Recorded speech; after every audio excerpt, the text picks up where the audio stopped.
Hi guys, welcome to Crazy Burger. Today I'm looking at Cyberpunk 2077, possibly one of the most anticipated games of the year. It's been years in the making and been delayed a few times, but yep, it's finally been released.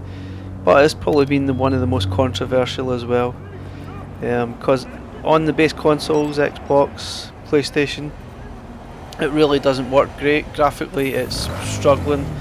Frame rates all over the place, all sorts of things.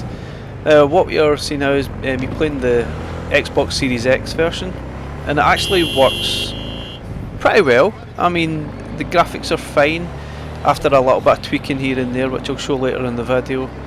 But the frame rate's consistent enough, the graphics are okay.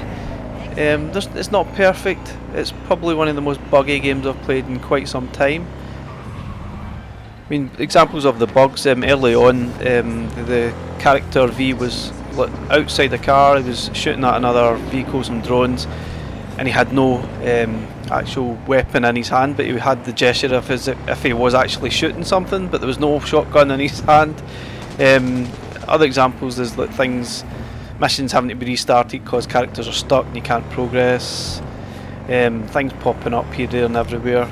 Graphics drawn in a little bit too late. Probably don't see that as much in this version, but if you maybe look at some of the buildings at the side going past, some that it's not quite drawn in quite perfectly. But generally the draw distance is really good on this version, and the graphics are nice, lots of good neon all over the place. But sometimes a bit over the top, but you can sort of fix that if you really want to. The motorbike handling is quite good fun. You can see this is sort of the main map, but there's all so much information on there, it's just pure gobbledygook. This is all the character upgrades. These are all the things that you can change, your weapons, what you can wear. You can totally customise everything really here, right from the start, but you can't actually fix it after you've done it, which is a bit weird. You get, as you see on the screen, you get a lot of text messages bombarded to you all the time, which you can reply to some of them. Sometimes it's actually really overwhelming playing the game. My first experience was, it was overwhelming. There's so much to see and do, I didn't really know where to start. The first few hours of the game is really good. Whoa, as you can see here, the spectacular crashes, but maybe something nobody's really paid any attention to that, which is maybe a bit of an AI bug. I mean, surely they'd be up in arms, oh my god, what happened, but nothing. But you see all the detail, you look at the detail on the ground when you're walking here. So much going on, you can see maybe why the earlier consoles really can't handle this. There's so much happening on the screen and round about you that it must be a struggle for the lower end consoles to handle. But you can see it actually handles really well on the Series X. I really find it fun to play. But yeah, it's maybe a little bit disappointing. I think we were all kind of expecting a lot more. I mean, in really crude level, really what we've got is a Grand Theft Auto style game with RPG elements, set in a futuristic world. I mean, generally that's what it feels like playing to me. I mean, well, be careful crossing the road, guys. Obviously don't do this in real life. You can obviously surf the cars as well, which is kind of cool. That's sort of the health boost that you get. You do get bombarded with so much inventory, and that even becomes a bug if you have too much. Sometimes your save gets corrupted, which I've read somewhere, which is crazy. I've not seen that many issues with it. I mean, it's been a handful silly bugs here and there, but it's not really stopped my enjoyment of the game. I definitely think twice if you have one of the older consoles, whether to buy it right now or whether to wait. But still, I really enjoy the game. I mean, I have to stress right now, this is not for kids, this game. This is very adult theming, which I'm not going to show any of this in this video. So this is quite a kind of a family friendly video. But it's got massive adult theming, lots of swearing as well, and lots of other things, which is totally inappropriate. But yeah, please kids, this is not for you. This is really just for adults.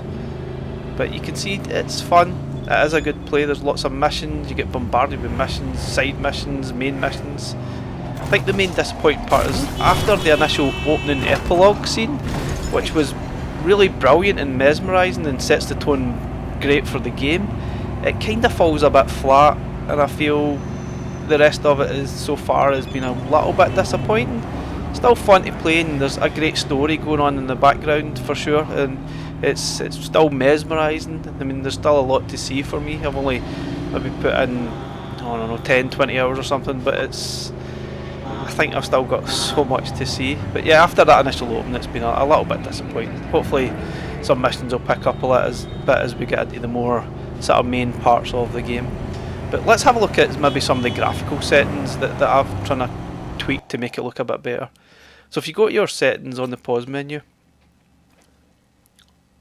so most of the stuff here I haven't actually changed, but in the graphics here I've turned off the first three because I just felt the graphics, the quality was terrible and it affected it. And in this I've left the quality and the frame rate. Now this bit is probably more important than any other ones, and it affects how bright the HDR is, and this part here is probably displays how dark it goes, so you need to maybe tweak your settings to match that, or what suits your TV that you're playing it on, because sometimes it's too dark, sometimes it's too blurry. I mean, the graphic settings are all over the place. There's probably too much customization there. But this is a little bit more further into the game, but you can scan things, you can sort of infect enemies, you can distract them, you can maybe ping them to find out where all the enemies are. There's all sorts of things there, but I think it just feels more like a gimmick than anything else. But you generally would use it to turn off all the cameras in the area. You see, graphics look nice sort of fire effects here, but it's still not perfect. Hopefully we'll get some more updates going forward to help the stability in the graphics setting.